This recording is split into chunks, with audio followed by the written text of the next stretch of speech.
I should just sit down after that. You didn't need the politician to give the speech.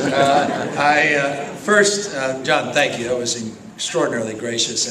And thank you for reminding me. It's nice sometimes when you're reminded of some of the things we did. You know, we discovered right when I got in office about 44% of the people who were uninsured in our city were 19 to 24-year-olds. People who are emancipated, folks that were no longer getting the benefit of their family insurance, people with part-time jobs couldn't afford insurance, the employers couldn't afford it, and they couldn't afford it on the open market. And we decided to fill that gap. We had already done 0 to 18. We were the second county in the state after Santa Clara County, but we needed to address the gap, 19 to 24-year-olds, and we initiated that. But we recognized after we did that, that 24 to 65, there was a bigger gap, and eventually we tried to plug that. But let me back up quickly.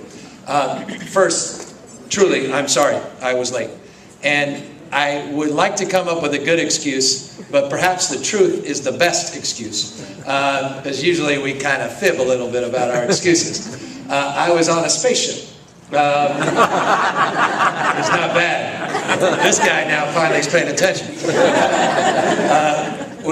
Something I was very proud of, sort of a bookmark to the work I did as mayor, is we were able to successfully get Virgin Airlines to be the first California headquartered airline in over half a century in the state. One of the promises we made is we would take the old international terminal at San Francisco International Airport and convert it to a new domestic terminal housing or headquartering Virgin Airlines. In order to celebrate that, Richard Branson decided to show up and surprise people with his spaceship, Virgin Galactic. And so we flew. You'll see these photos tomorrow. I love it. Or if you're on my Twitter feed, I tweeted them, so you can get them. The reason you should join my Facebook and Twitter page. We flew side by side with the spaceship, literally right there above the Golden Gate Bridge. I'm talking about 10 feet or so away from each other. Just a thrill of a lifetime.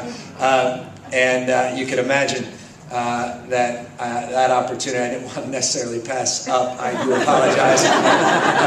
There's got to be some fun in this crazy business, because it ain't so fun up here in Sacramento lately in the 9 weeks I've been here. And really, perhaps that's a good segue to reality, or back down to earth in this case. It's difficult times. Now, you know that. And you know, we're all good at waxing on about how difficult the times are. Heck, even when times are well, or doing better than they're doing now, things are going pretty good. We're always saying we got to do more and do better. And I get that. There is no having made it, particularly on health, particularly in good public policy. But these times are particularly excruciating. And you're about to head off in a moment after my remarks to hit the floors and halls of Capitol. And in so many ways, we're here a little late, aren't we? $1.7 billion of Medi-Cal cuts, healthy family cuts, adult daycare service cuts. You know the litany of cuts. And the question is the obvious one: are we going to double down on these cuts? Is this the end, or really the beginning? Because in so many ways, even if we got the tax measure on the ballot and then got the support of the voters to extend it, we still would not have had a balanced budget. Remember, there was no redevelopment deal yet. There's no enterprise zone deal.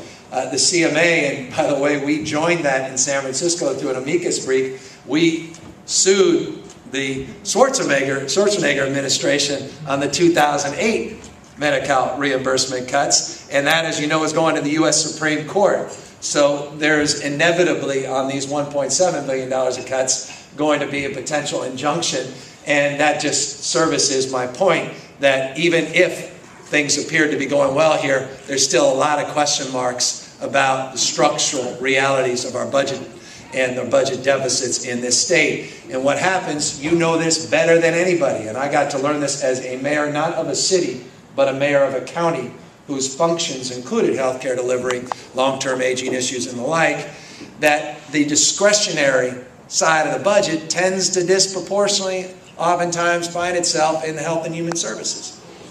And a lot of the money you find in discretion, a lot of it you can find that actually is not matched. Mental health, a perfect example, right? Why is it those counties always cut mental health? It's because a lot of it's not matched. So it's real net general fund savings. So we have, even when things were going pretty good, again, bad language, but my point of emphasis,